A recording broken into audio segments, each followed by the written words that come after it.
विद्यार्थियों, व्याख्यान की अगली कड़ी में पुनः आपका स्वागत है। दारा की हत्या कर औरंगजेब ने जो ही शासन की बागडोर संभाली, त्यों ही जागीरदारों, राजाओं और हिंदुओं के धार्मिक उपद्रव आरंभ हो गए।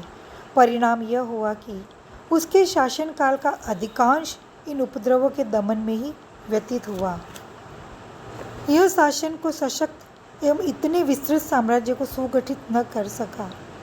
दूसरे, चूंकि यह अहमवादी था, उसके हुक्म का उल्लंघन अपराध होता था, इसलिए उसके पुत्रों में किसी के भीतर प्रतिभा और व्यक्तित्व का ऐसा विकास न हो सका कि वह पुनः हिंदुओं में विश्वास उत्पन्न कर साम्राज्य को एक सूत्र में बांधता।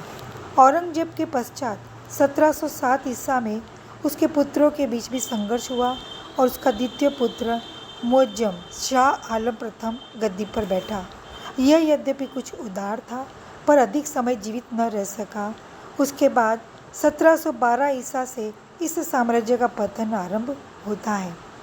लगभग 50 वर्ष तक शासन एक प्रकार से स्थिर न रह सका। राजगद्दी पर अल्पकाल के लिए ही लोग आते रहे। जो कुछ अधिक समय के लिए आए, वे विलास में निमग्न रहने के कारण राज्य की देखभाल न कर सके। परिणामतः अव्यवस्था और अशांति इतनी बढ़ती गई कि छोटे छोटे जागीरदार भी अपने आप को स्वतंत्र घोषित कर बैठे और धीरे धीरे केंद्र की पकड़ इतनी ढीली हो गई कि साम्राज्य अब दिल्ली और आगरा के क्षेत्र तक ही सीमित रह गया।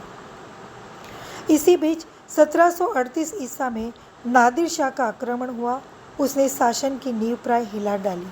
जो कुछ शेष रह गया था, उसकी कमी अहमद शाह अब्दाली के 1761 ईसा के आक्रमण ने पूरी कर दी। इधर विदेशी व्यापारियों, विशेषतः अंग्रेज़ों ने इस स्थिति का पूरा लाभ उठाया और वे भीतर ही भीतर शक्ति का संचयन करते हुए उस अवस्था तक पहुंच गए कि 1803 ईसा तक लगभग समस्त उत्तरी भारत पर उनका आधिपत्य हो गया और मुगल सम्राट नामात्र के लिए शासक रह गए। वास्तविक सत्ता अंग्रेज़ों के हाथ में चली गई।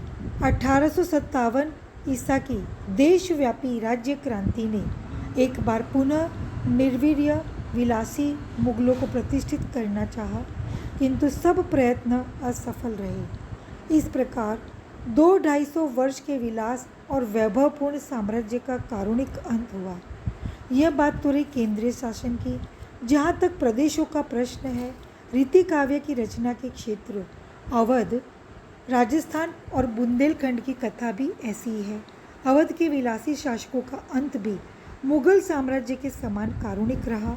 राजस्थान में भी विलास और बहुपत्नी प्रथा इतनी बढ़ गई कि औरंगजेब के बाद राजपुरुष कुचक्रों, षड्यंत्रों और आंतरिक कलह के शिकार होकर इतने निर्वीर्य होते गए कि पतनोन्मुख अव्यवस्थित मुगलों से अपने पुराने गौरव और राज्य को भी प्राप्त न कर सके। बात करते हैं हम सामाजिक अवस्था की। सामाजिक दृष्टि से भी इस काल को आदि से अंत तक घोर अधपतन का युग ही कहा जाना चाहिए।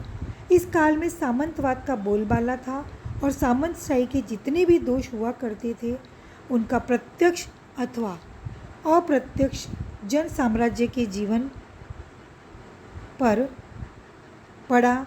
सामाजिक व्यवस्था का केंद्र बिंदु बादशाह था और उसके अधीन थे मनसबदार अथवा अमीर उमराव। इनके बाद ओहदों के अनुसार दूसरे कर्मचारी आते थे और सबका कर्तव्य कर्म अपने से ऊपर वालों को प्रसन्न करना था। नीचे वालों को ये मात्र संपत्ति समझते थे। उनका अस्तित्व केवल अपने लिए मानते थे। ऊपर से नीचे तक ये शासकों का वर्ग था। शासित वर्ग में एक ओर श्रमजीवी और कृषक आते थे और दूसरी ओर सेठ, साहूकार, दुकानदार और व्यापारी। शासक वर्ग की आय दोनों अर्थात श्रमजीवी, कृषक तथा सेठ, साहूकार आदि से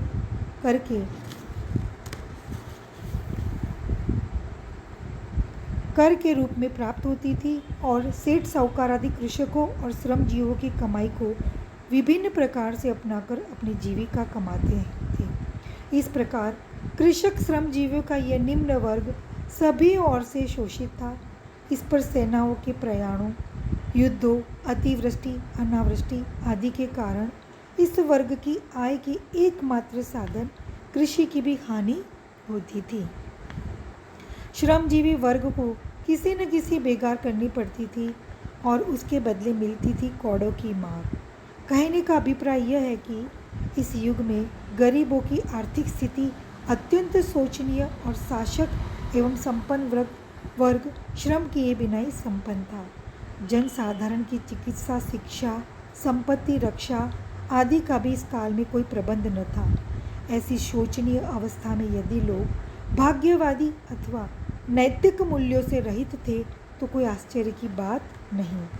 कार्य सिद्धि के लिए उत्कोच लेना देना तो साधारण बात थी ही, विलासिता भी इस कारण बढ़ गई थी। नारी को अपनी संपत्ति मानकर उसका भोग इनके जीवन का मूल मंत्र हो गया। नारी विलास के उपकरणों की खोज और उनका संग्रह तथा सुरा सुंदरी की आराधना अभिजात वर्ग का शगल था और मध्यम और निम्न वर्ग के लोगों में उसका बोलबाला उनके अनुकरण के कारण था। किसी की कन्या का अपहरण अभिजात वर्ग के लोगों के लिए साधारण बात थी। कदाचित इसीलिए अल्पायु में लड़कियों का विवाह अधिक प्रचलित हो गया था। उधर बेगमों और रक्षिताओं की अगणित संख्या के होते हुए भी ये लोग वेश्याओं के यहाँ पड़े रहते थे। उनके इशारों पर लोगों के भाग्य का निर्णय तक हो जाया करता था।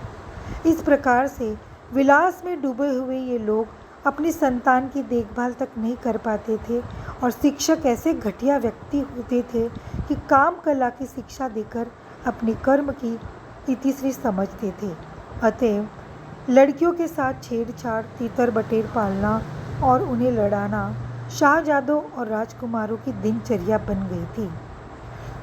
विलासिनी माताओं की देखरेख के अभाव में राजकुमारियां और शहजादियां अपने महलों और हरमों में कार्य करने वाले सामान्य कर्मचारियों अथवा भृत्यों के साथ प्रेम व्यापार करने लग जाती थी।